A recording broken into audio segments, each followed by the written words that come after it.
You are looking at Julian's pronunciation guide, where we look at how to pronounce better some of the most mispronounced words in the world, like this other curious word. But how do you say what you're looking for today?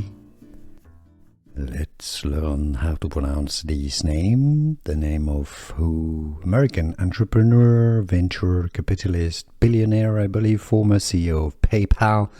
For more names of famous people and pronunciations, stay tuned, we've got tons more.